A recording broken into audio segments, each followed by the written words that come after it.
İmam Əli Küfə məscidində namaz qılarkən İbn Mülcəm tərəfindən qılınc zərbəsi ilə ölümcül yaralanır və şəhid edilir.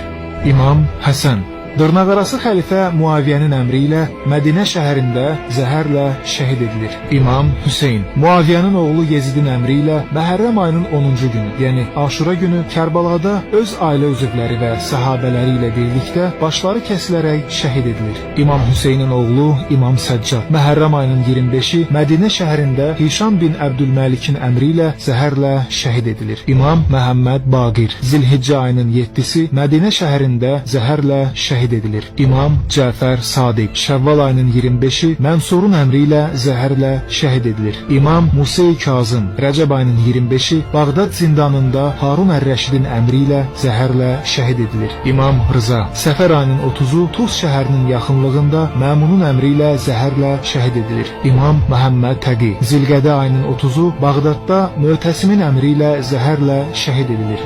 İmam Əliyən Nəqi Rəcəb ayının 3-ü Mütəvəkkilin əmri ilə Samirra şəhərində zəhərlə şəhid edilir. İmam Həsən Əskəri Rəbiül Əvvəl ayının 8-i Mötəmidin əmri ilə zəhərlə şəhid edilir.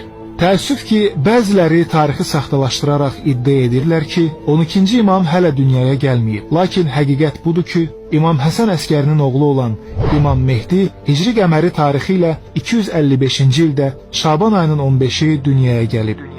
Əgər bəzilərinin iddia etdiyi kimi imamın dünyaya gəlmədiyini desək, o zaman görəsən Allah Rəsulunun buyurduğu məşhur hədis dövrümüzdə kimə şamil edilir? Zamanın imamını tanımadan ölən şəxs cahiliyyət dövrünün insanı kimi dünyadan köçmüşdür. 12-ci imam olan Həzrət Mehdini Allah qeybə çəkdi. 12-ci imam sağdır və qeybdən zuhur edəcəyi günü gözləməkdədir. O, uzun bir qeyb və azdırıcı çaşqınlıqdan sonra zuhur edəcək. Allahın əmrini elan edəcək. Haqq dinini ortaya çıxaracaq. O, Allahın yardımı və qələbəsi ilə dəstəklənəcək. Beləcə, yer üzünü zülm və haqsızlıqla dolduğu kimi haqq, ədalətlə dolduracaq.